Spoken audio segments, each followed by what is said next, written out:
taking a chance.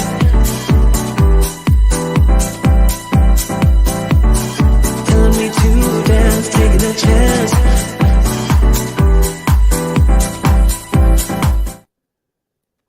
Hey.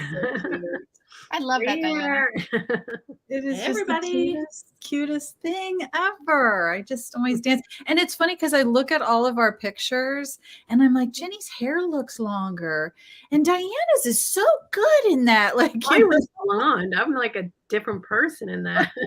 See, I look at it and think, oh, please don't let me look any older than I do in that photo. I know. It's like when we reach a certain age, that really becomes a consideration, right? You know? So, well, welcome everybody to the Isn't It Romantic Book Club. We are beaming in live to all sorts of places. We're beaming into the Isn't It Romantic Book Club.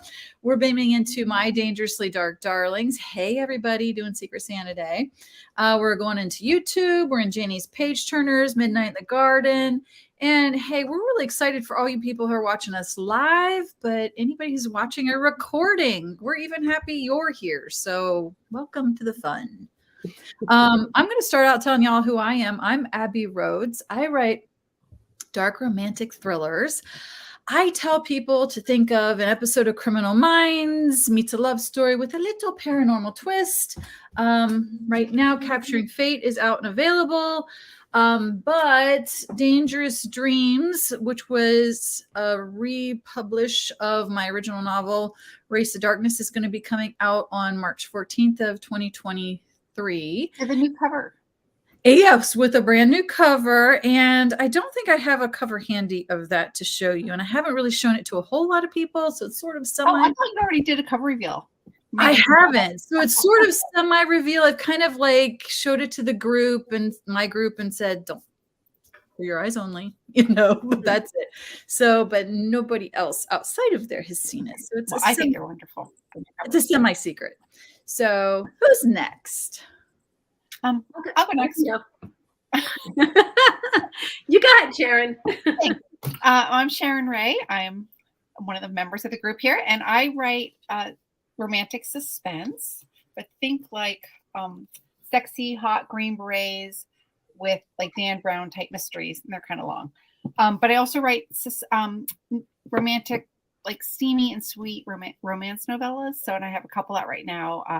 One is in Let's Get Naughty, another one's in Mr. October. Even though we're just celebrating Christmas, he's still out. Anyway, so that's me. I write sweet and sexy and kind of everything else. My name is Diana Muñoz Stewart. I write romantic suspense for the strong of heart. I do not have my latest book. It's back there somewhere. My first series, Black Ops Confidential, is going to be re-released in first person with new covers next year. So look forward to that. And if you're in the mood for a Christmas anthology, More Actually is out now. And if you're looking for a freebie, I'm giving away 2 copies inside Abbie's Dangerously Dark Darlings for Secret Santa Days. So you can pop on in there and, you know, find my post and just comment. So you might win a copy. Jenny. Nice. It's my turn. So I'm Jennie Marts, and I write small town stories with humor and heart that always have love, laughter, and happily ever afters. So I write 6 different series, and I thought,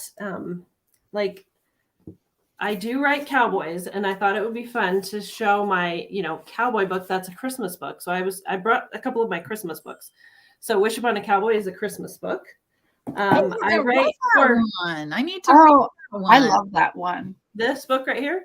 Yeah, I love this book so too. much, and it won a whole bunch of awards, and I just love it so much. So it's a really, really, I just love this as a story. My Hallmark, I write for Hallmark, same as our guest tonight. So that's kind of fun. So if you like hockey players and you like short and sweet, sexy novellas, Worth the Shot is the Christmas story for my Bannister Brothers series. So Worth the Shot is my fun little sexy Christmas story if you like hockey players. And then I also write cozy mysteries, which I don't know why I just have random one of like every series in my hand, but did not work out perfect. So anyway, I'm also giving away several different copies of these books over in Abbie's Dangerously Dark Darlings and Secret Santa Days. So be sure to check us out over there. So tonight, I'm so excited to introduce our guest author. I have known Teri for many years. We write for at least two of the same houses, I guess. And she is just a lovely, lovely person. And I can't wait to get into, I've got her bio right here. That's why I put my glasses on, if that was kind of weird. Teri Wilson is a USA Today best-selling author. She writes heartwarming contemporary romance with a touch of whimsy. Gosh, she sure does. 3 of Teri's books have been adapted into Hallmark Channel original movies by Crown Media, including Unleashing Mr. Darcy, plus its sequel, Marrying Mr. Darcy, The Art of Us, and Northern Lights of Christmas, based on her book, Sleigh Bell Sweethearts. She is a recipient of the prestigious Rita Award for Excellence in Romance Fiction and a 2022 inductee into the San Antonio Women's Hall of Fame. All that. Wow, that is really impressive. Teri loves pretty dresses. She does. Audrey Hepburn films and following the British royal family.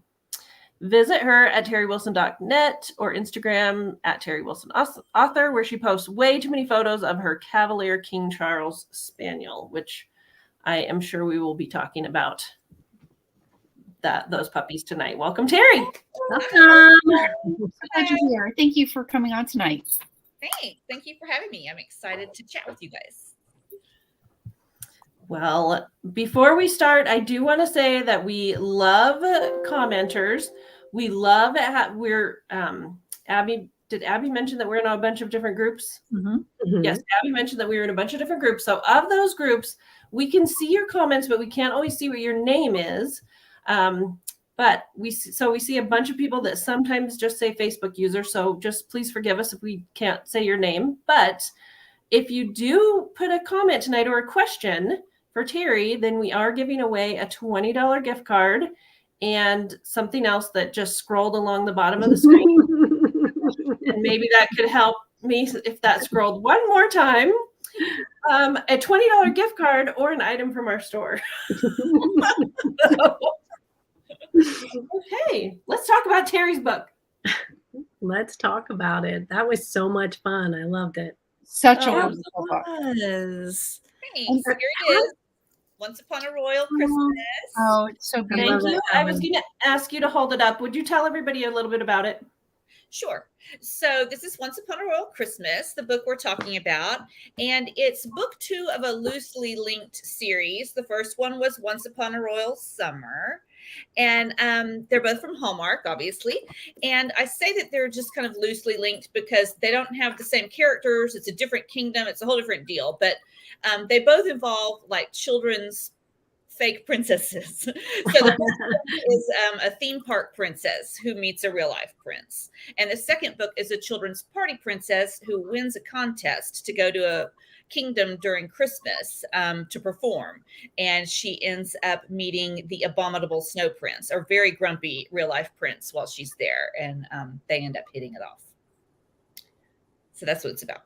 Where did you come up with the idea of having a character who ran a princess party business? I love that. I know. It was so clever. I'm like, is that a real thing?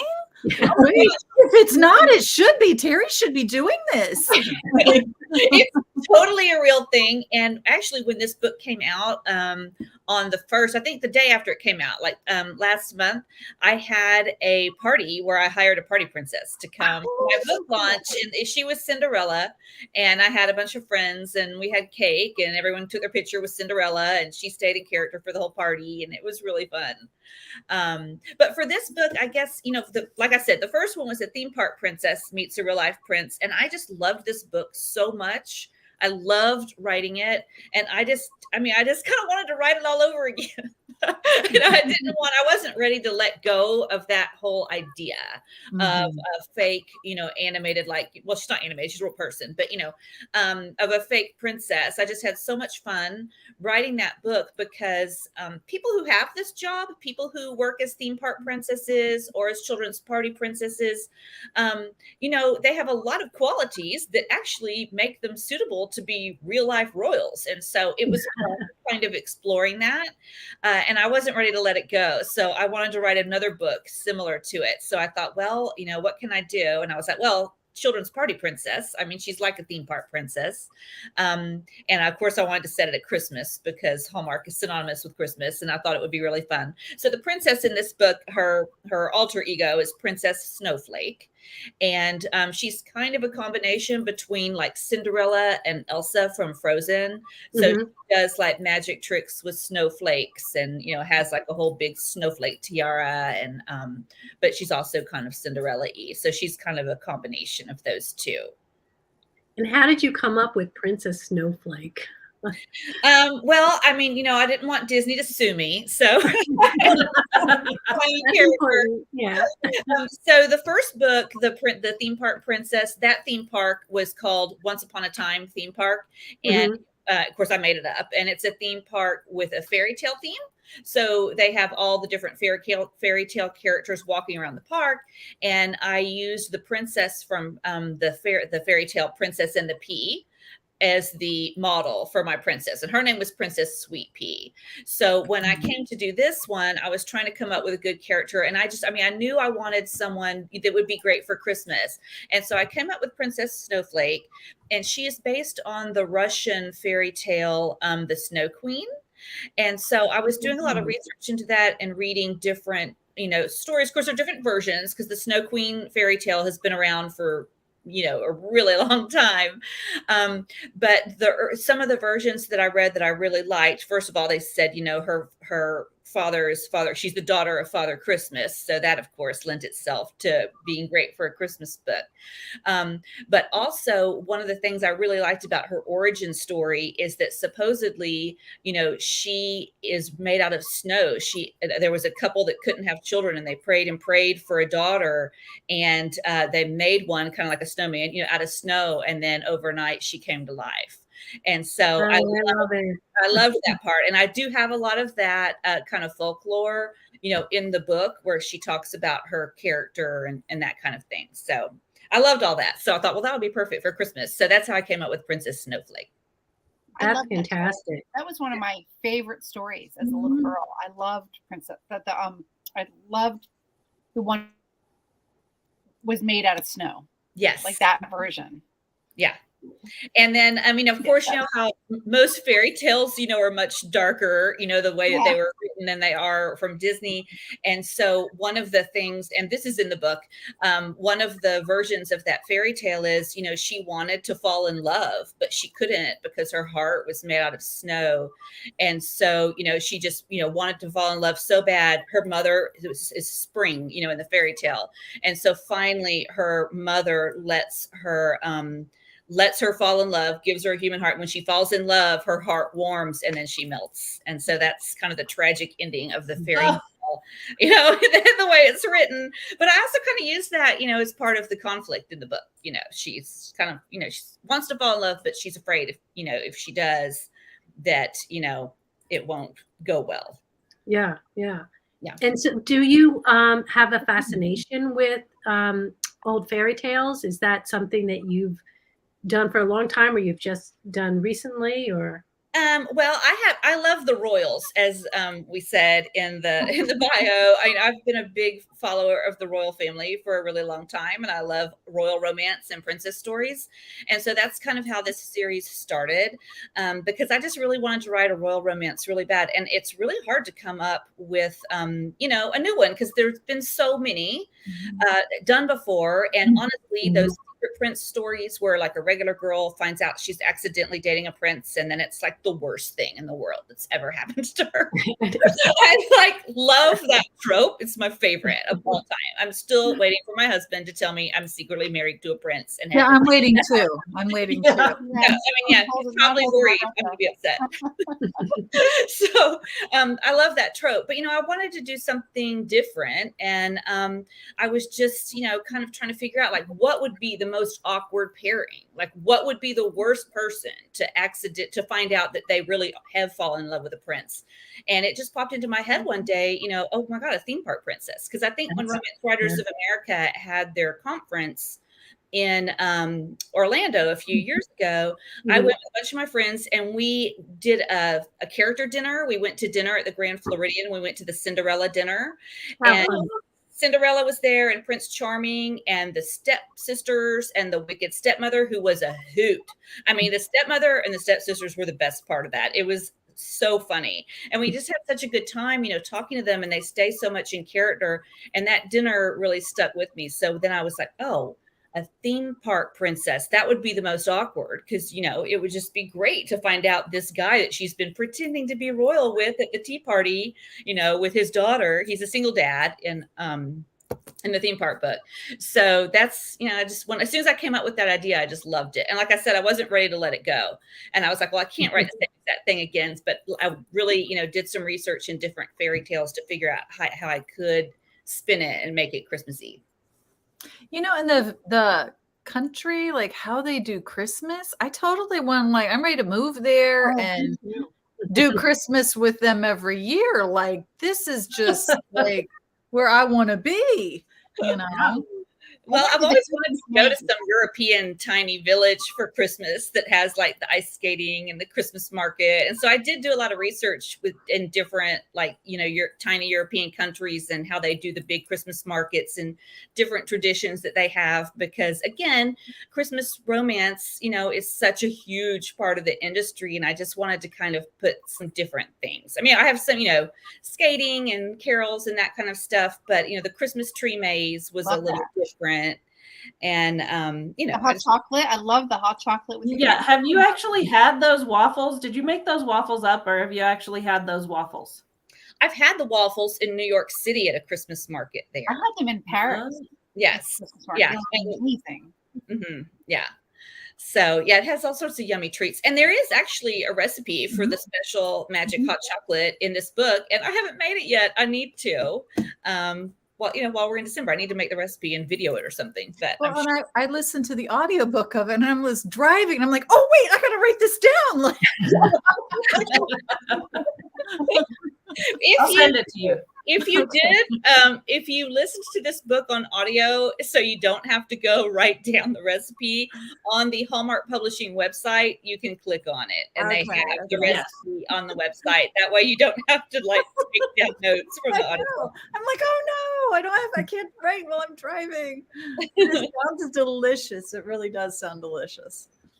Well, I was pretty excited that this book was set in Colorado because, I'm a Colorado girl and lived kind of right down the road from Denver. So I thought this was kind of fun. And I thought you did a really good job getting the Denver details right and the Rocky Mountains. And I love going to the electric safari stuff at the zoo. And I love the botanical gardens.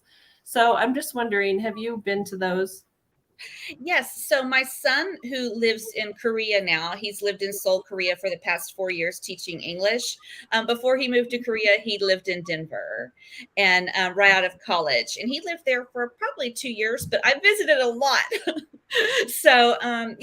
And I really like Denver, and we've been to the zoo together. And so that was kind of a nod to that time when he was living in Denver, and we got to go visit. And actually I spent one of my most favorite Thanksgivings ever in Denver, because he was living there in Denver in this really cool loft that we bought and had for a while after, because we kept going back after he moved. But we don't own anymore. But he was living there, and we were going to go visit him for Thanksgiving. And my poor husband got really sick and had to stay home. And I went by myself. I remember I carried a cherry pie that they put through the conveyor.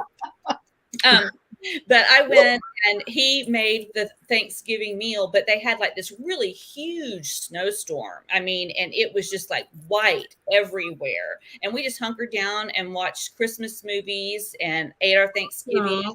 And, it was just like a snowed in story, except with my kid instead of like a romance. But it was just so cozy and fun. And I live in San Antonio, so it doesn't really snow here at Thanksgiving. So I loved that. That trip was really fun. But yes, so I do have a soft spot for Denver, and this is the first book I think I've written that takes place in Colorado. Of course, only the first. The first 5 chapters I think take place in Denver, and then they go to San Glycera for the holiday. And how did you come up with the name of that kingdom? I don't know. I think I just, it's hard. Again, that's a hard thing because everyone wants to do the spinoff of Genovia, really, like the Caldovia and Moravia and all of that. So I actually came up with that because it sounded like glacier. I mean, that's kind of how I came up with San Glycera. I wanted something that sounded really frozen. So that's how I came up with that one. I really love the idea that the prince, the abominable prince, was made a little bit softer, and his character made a little more appealing by his attachment to animals, including his mittens. And I've seen some pictures of you with your dogs online. So does he take after you, or is he modeled after you, that one aspect of him? Oh, well, of course. I mean, I really have a soft spot for Cavalier King Charles Spaniels. And so, yes, definitely his dog Mittens is modeled after my dog Charm. Originally, Mittens, then this is before I even turned the book in, I changed it. For the bulk of the book, that dog was named Olaf after the snowman in Frozen. That was so cute. But then I was like, I might get in trouble for that. And so I didn't even ask. I was just like, okay, I'm going to have to change it. So I changed it to Mittens. But yes, Mittens is definitely supposed to look like my dog Charm, who I would show you guys, but she's crashed out on the dog. Both of my Cavaliers are like sleeping right now at the dog bed underneath my desk, so I don't want to drag them out. But yeah, and he was kind of a hard-edged prince, and so but he definitely is a secret animal lover and really supports the local shelter, and has a really sweet dog, and he's also really close to his sister. And those things were kind of supposed to show the reader that he really is a good guy. He just kind of comes across as kind of crusty on the outside. So, did you name Charm after Christmas Charms? Because I just have to put a tiny plug in for that, because this is Teri's Christmas book last year from Hallmark, and I loved it. It's one of my favorite Christmas stories. So I loved Christmas Charms. Oh, thank you. Yeah, that was my 2020 book from Hallmark, and it's about a magic charm bracelet that the heroine gets at Christmas time. And throughout the book, the different charms on her bracelet kind of come true. Like the charms on her bracelet are predicting things that are going to happen to her over the holidays. And yes, Charm is named after Christmas Charms. I had just written that book. I had just finished it and turned it in when I got Charm, and so yes, I named her Charm after the book. Because she's kind of magical. She is. Well, my first Cavalier passed away during lockdown in 2020, and her name was Bliss, and Christmas Charms is actually dedicated to her. So I wanted a name kind of like that, kind of like Bliss. I wanted it to be, not really a name. And so I don't know. I just thought, I knew the book was going to be called Christmas Charms, and I thought, Charm would be such a fun name. It's similar to Bliss, but different. So, Teri, how many books have you written right now? Oh my gosh, I don't know. It's like around 40, around that amount. I also write for Harlequin Special Edition. I've written over 20 books for them, and I have a lot more coming from them in the next few years. And so, yeah, so I've been, I think my first Harlequin came out in 2012. So this is my 10th year, really, as a published author. So, yeah, there's quite a few out there. So there's a big backlist for all you readers to go out and start Teri's books. Yes. Teri, I have to ask, I know you've had some of your books turned into Hallmark movies. Do you think this one will be? Do you know yet? Have you sold the movie rights? Totally see this one as a Hallmark movie, couldn't you? Well, I could. Yeah. I think it would be great. I think it would be awesome. As far as I know, no, weirdly, I've had 4 Hallmark movies and none of them are based on books that I actually wrote for Hallmark. They're all from other publishers, which is kind of weird. But, as far as I know, there are no plans to make it into a movie, but never say never. You never know. So I don't know. And we were talking about this earlier. Hallmark Publishing, the publishing arm of Hallmark, is closing, and so it'll be interesting to see what happens. So I'm not sure. So what sad. is your So sad. I know. I'm so sad too. I'm so sad too. I'm just waiting to see which publisher takes up the slack. I know, right? Because there definitely is a market for those sweet Hallmarky type stories for sure. And so, which is the main reason why I was sad to see them, close their business. Because I have other irons in the fire, and so does Jennie. But I was really sad for the debut authors that they had picked up that their books aren't being published, but mainly that they really had that piece of the market. So it'll be interesting to see what publisher picks that up, because I do think that there's a strong readership there. Yeah, and I don't know where the readers will go for some of those books. Right. So. Well, to me, I'll keep writing them, but for my other book, go to Teri. Teri will take care of your needs. Right. Well, Teri, sorry, go ahead, Diana. No, so you said you would take care of the news. I'm thinking, do you plan on self-publishing any books or? No, but the books that I write for Harlequin are very similar to my Hallmark books. My earlier Harlequins are more steamy, but sweet and closed door is really my comfort lane. So that's where I'm still writing, even across with my other publishers. So, that readership would enjoy all my books, I think. Okay, that's fantastic. That's good. Now, I gotta say, I kind of really liked Clara and the assistant. Sharon. Yeah, Oh, yeah. we like these two together somehow. I was waiting for that too. It's too. Well, I think when I wrote it, I did kind of want to do a second one, and and get Sharon together with either Clara or the other princess. I'm sorry. Emily? No, Emily's the sister. Alana, right? Alana. Never would have come up with that. But I kind of wanted to do another book, like a sequel, where we were at the wedding of Nick and Gracie, and Jaren's in charge of it, but things keep going wrong, and then Alana or Clara helps him, and then but anyway, obviously that's not going to happen since Hallmark is going away, but that would be fun. Eventually I'll get the rights back, hopefully, and I could always take up where it left off. Oh, that would be great. That would be great. What's your what? You go, Sharon, because I keep stepping sorry. on you. I keep having delays because my internet's fussy. No, I was just going to say, Teri, you described a sheet cake in your book where she had the princess. There was like a little princess carriage and little princess, like that whole little Cinderella setup on her sheet cake. And I loved that because I had one of those when I was 8 years old. I had one too. That was a real birthday cake for my child. For me too. But unfortunately for me, my parents put the candles too close to the carriage. So as they carried it out, the carriage melted. Oh, It's not expensive plastic. And I was devastated. I just so when I seeing in that book, like I remember I wanted that more than any other present. I wanted the little thing on my cake. Yeah. I wanted to be able to keep it. We had the same cake though. That's crazy. Yeah, isn't that crazy? I know. And it was like you had to special order it from the special bakery. Like it was all very special. Oh my gosh. Well, there was a part in the book where there's a disaster at a birthday party where so it's kind of similar. So we have lots of questions going. I can only see a few, and Sharon's better at keeping track of them. But I do see one that asks about, do you prefer working on a series or standalones? And I see another question about, have you ever missed a deadline before? So there's two Who's the meanie who asked about the deadline? Yeah, of course I ask about the deadline. So.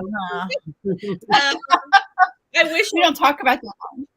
I wish I could say that I had never missed a deadline, but I have missed my share of deadlines. Yes. Although, well, I mean, and mainly it's because I got overcommitted there for a while, but I am proud to say I turned in my last book early by a whole month. So I'm back on track. Wow. And series or standalones, it just kind of depends. I used to say I only liked to write standalones. I mean, but especially at Harlequin, they really like series. So I have written a lot of series.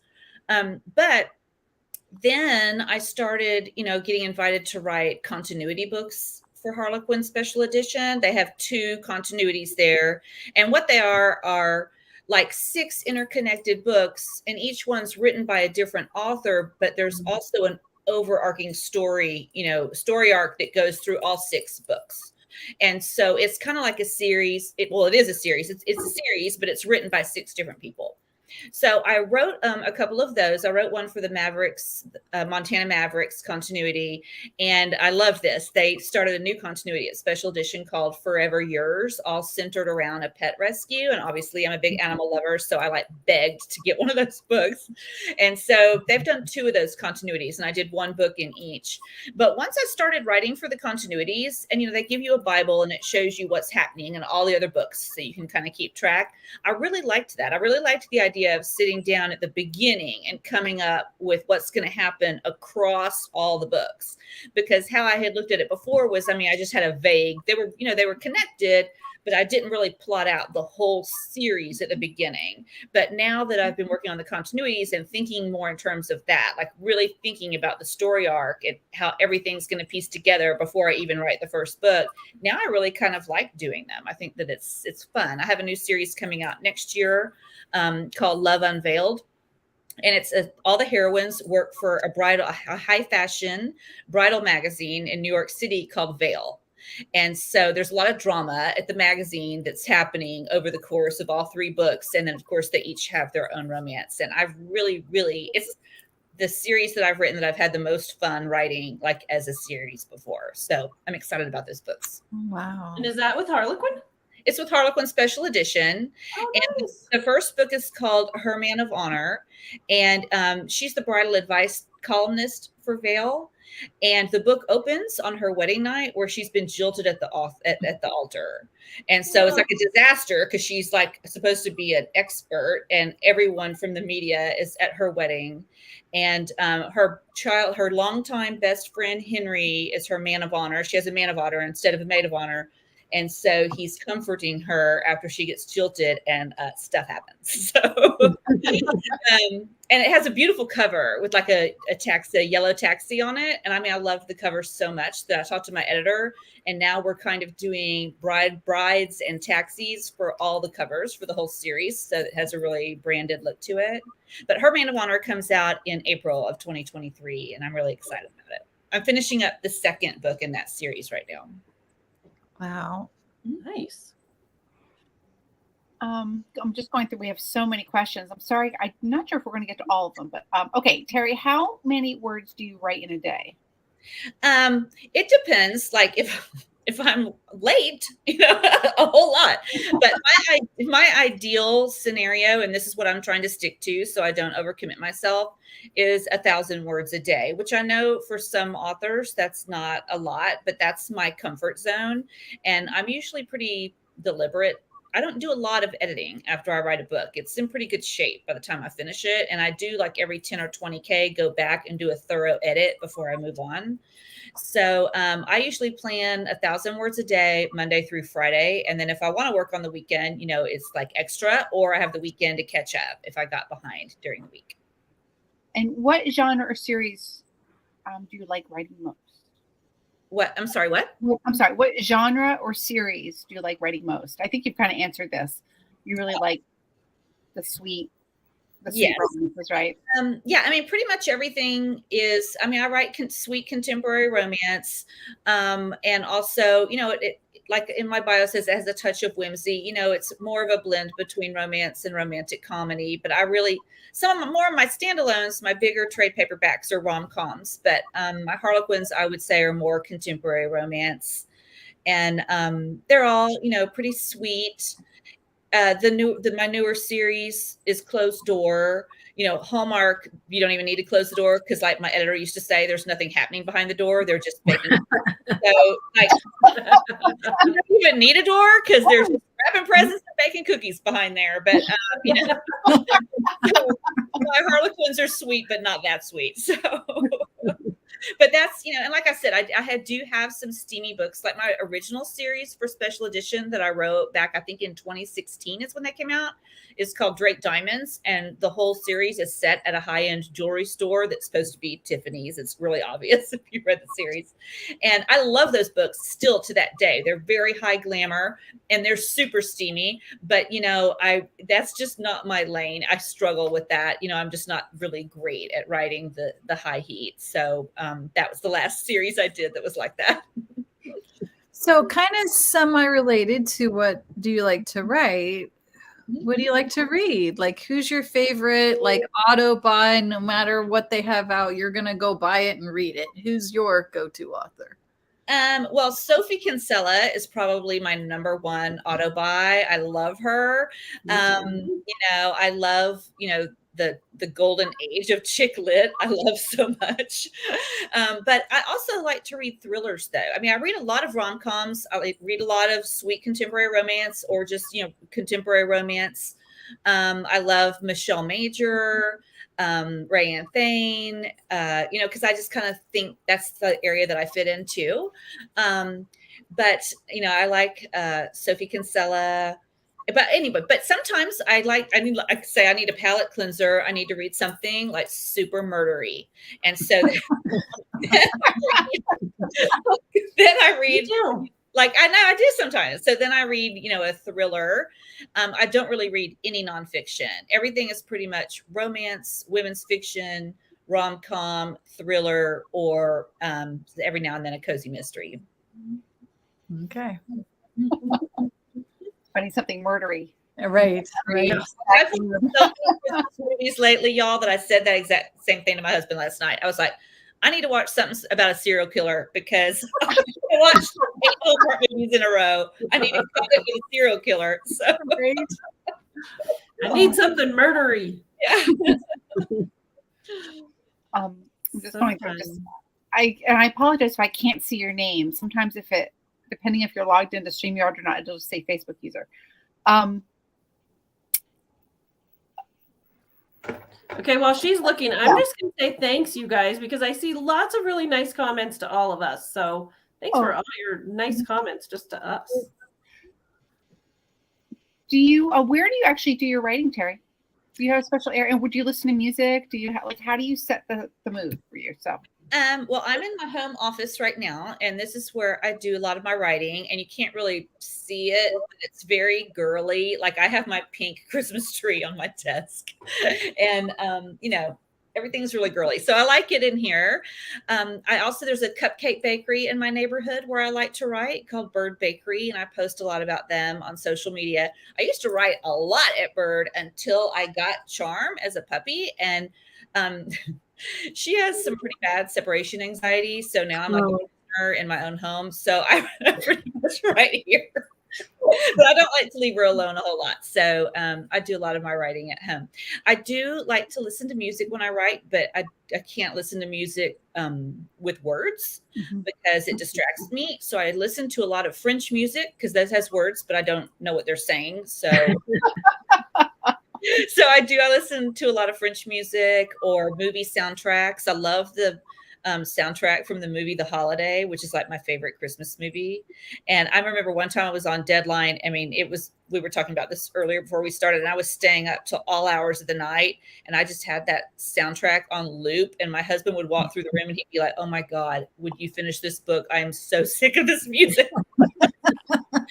Teri, sometimes it's like we're the same person because I just and I am the same way that I can't listen to words in the music, but these girls know my weird thing is that I listen to bluegrass instrumental because those banjos, my fingers, I try to keep up with how fast the banjos are like ding, ding, ding, ding, ding, ding, ding, ding, ding, ding. So sometime when you're just try out bluegrass instrumental and see if you make it go fast. I do remember when I was writing this book, I listened to a lot of the Frozen score, and I listened to the Anne Hathaway, Princess Diaries. I listened to the Princess Diaries score, and I listened to the Nutcracker. I remember listening to those 3 albums on Spotify like a lot. If I know the words, though, I find myself singing along, even if the words aren't in there. If I know them, I'll start singing. Well, and I end up typing them like.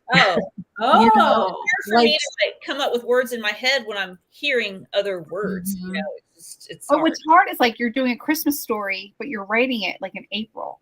Or Yes. you listen to Christmas music, but it's like March. Well, and I just went on a retreat in the mountains, and we listened to Celtic step music.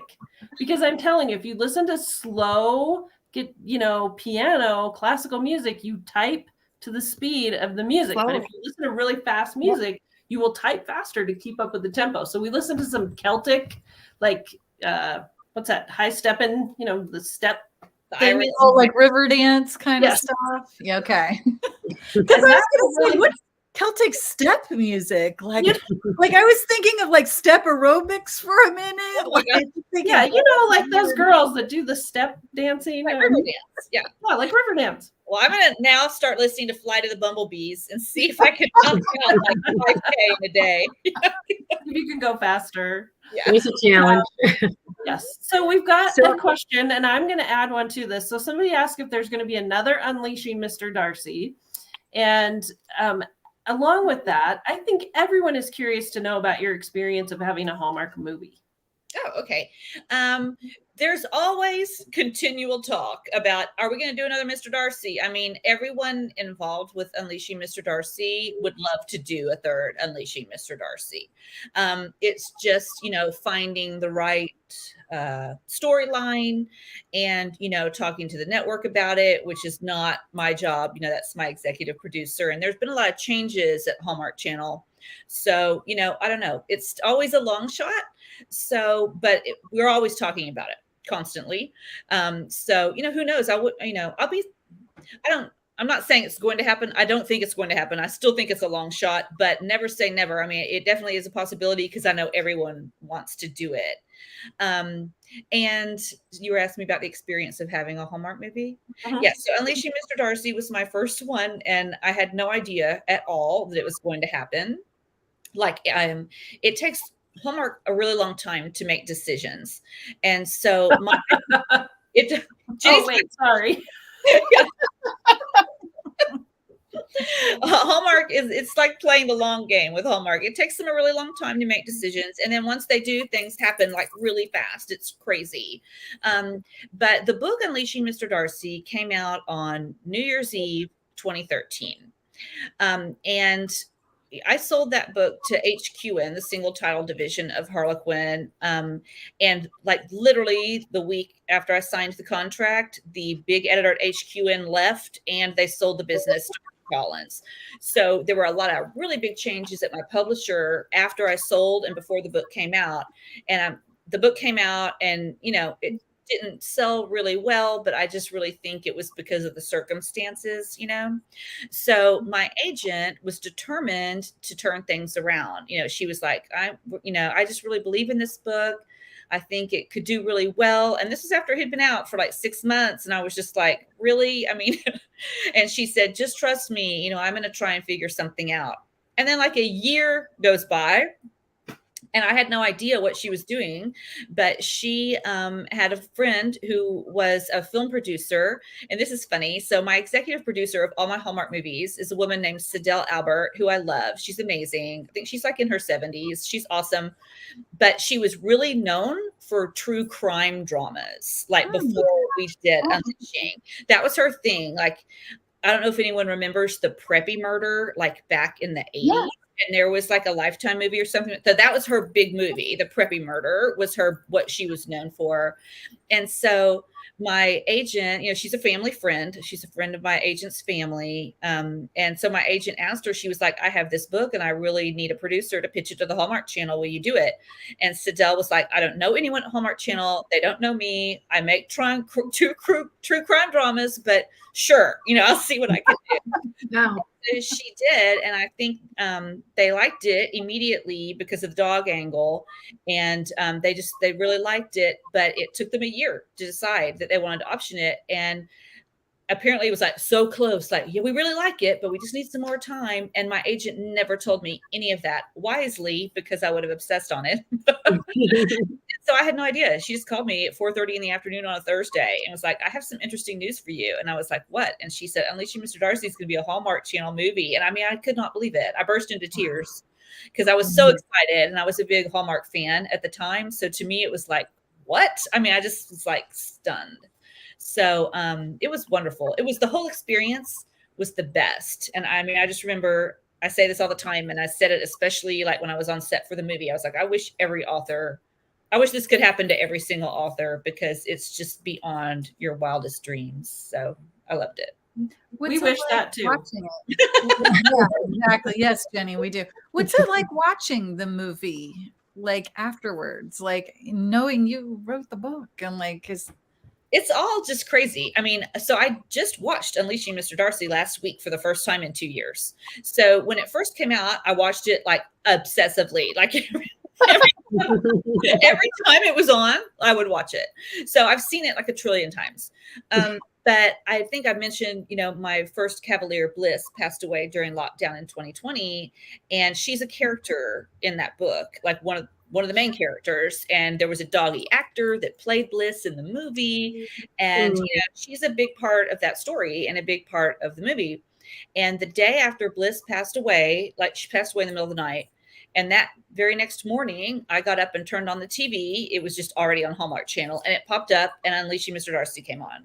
And it was just like such a tender moment. I just felt like, I don't know, I felt like it was a sign, and it gave me a lot of peace. And I sat there and I watched the movie, and I haven't watched it in 2 years because I thought after that, I was just like, I was afraid if I watched it, I would get really sad and like bawl my eyes out with the whole movie. But last week, a nice person sent me a bunch of direct messages on Instagram because, there's a whole Cavalier King Charles community over there. And I'm real active because I post pictures of my dogs all the time. And we're having a whole Cavalier Secret Santa and everything. And I got several DMs from people that were like, do you realize how many people have Cavaliers because of your movie and your book? We're also thankful to you. And it was really nice messages. And someone was watching the movie and had a bunch of pictures. So I just, it was early in the morning. I had just gotten up and made my coffee and I turned it on and I watched the whole movie. I just sat there and watched the whole thing. And it didn't make me sad at all. It did the opposite. It just made me really joyful. So I don't know. I love watching it.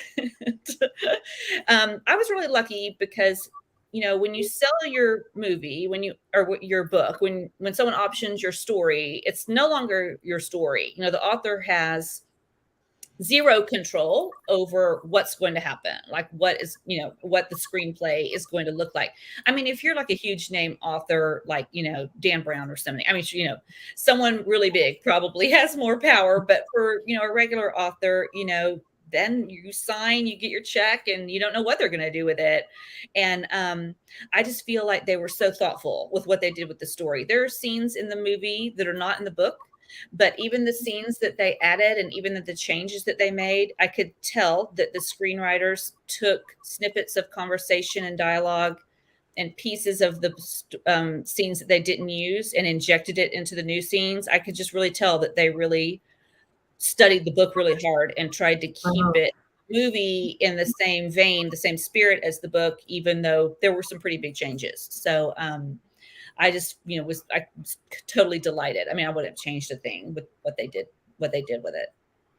So for me, Teri, in my Hallmark books, I purposely have written in several 50-year-old small side characters, just in case I get a chance to play them in the movie.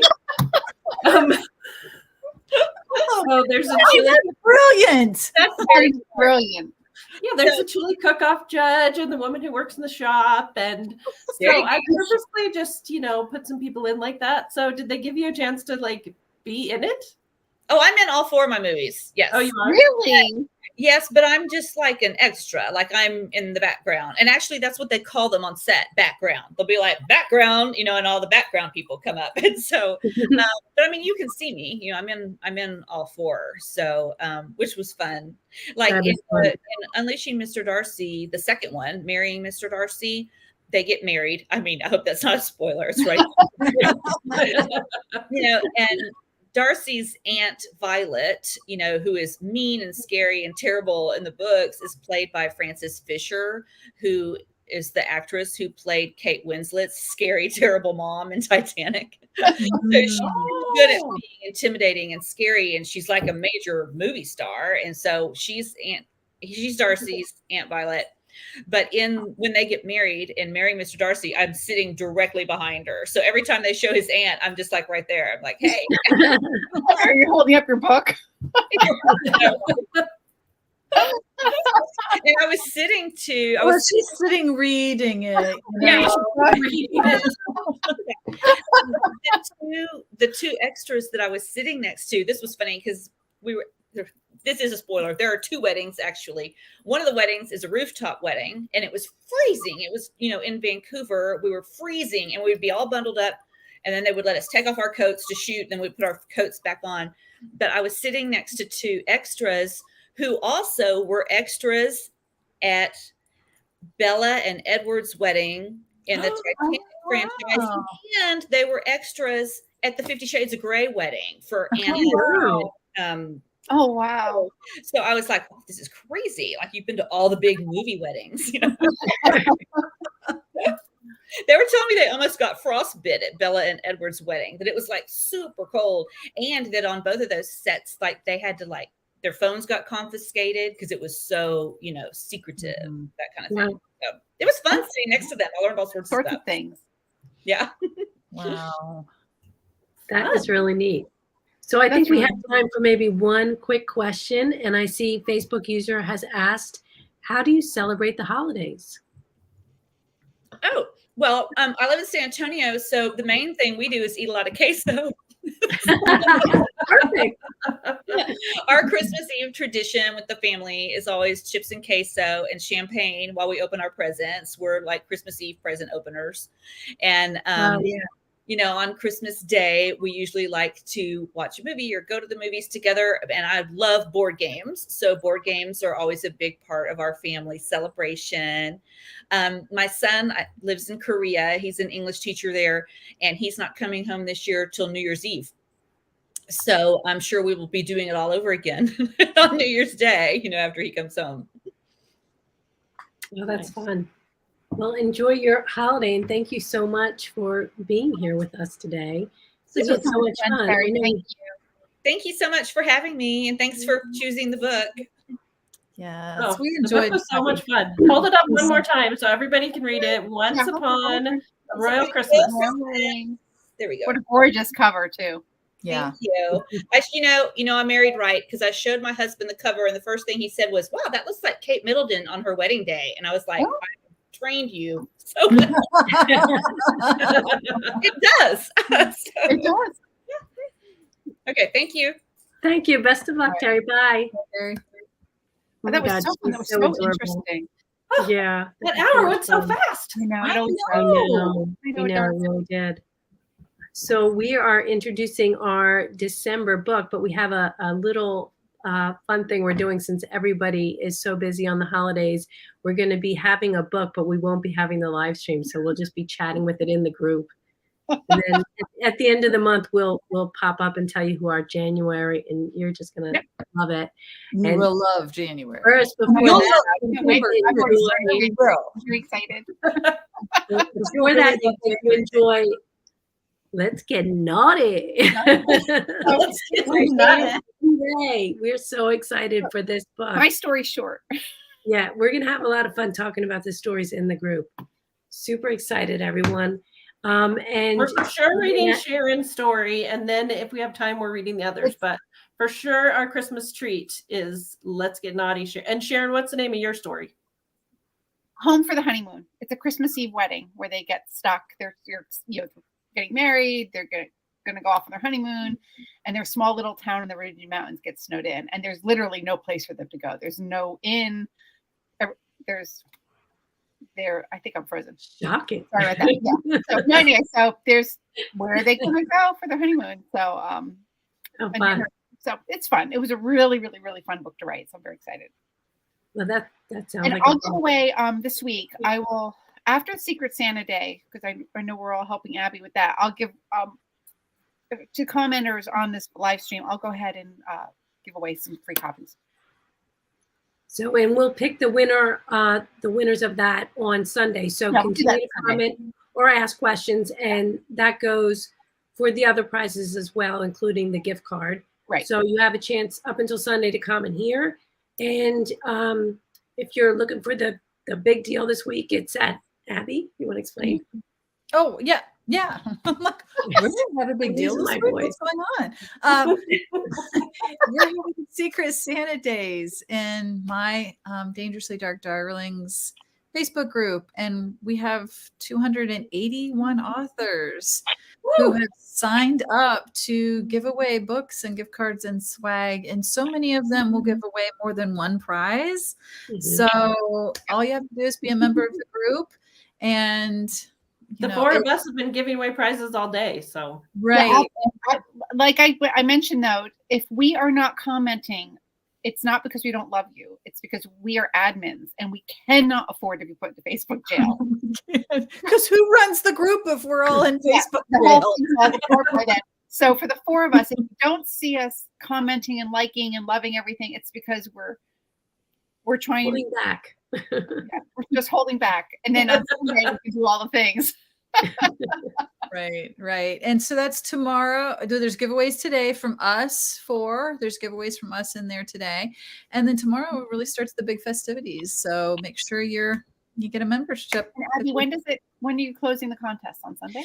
Contest closes Sunday. The authors will announce their winners sometime on Sunday. So I always tell people to keep your notifications on. I know they get really super messy during one of these kind of giveaways, but keep your notifications on, because that's the only way authors can really reach their winners is by notifying, they're tagging them. And every giveaway I have authors who contact me and say like, hey, my winner didn't respond. What do I do? And so I say, hey, post again and tag them again, so don't let that be you who misses out on your. The other thing you can do is if you're entering a contest of an author, either like her page or friend her profile, because that, there's something there that makes it magic when she actually notifies you. You have a better chance of actually getting notified.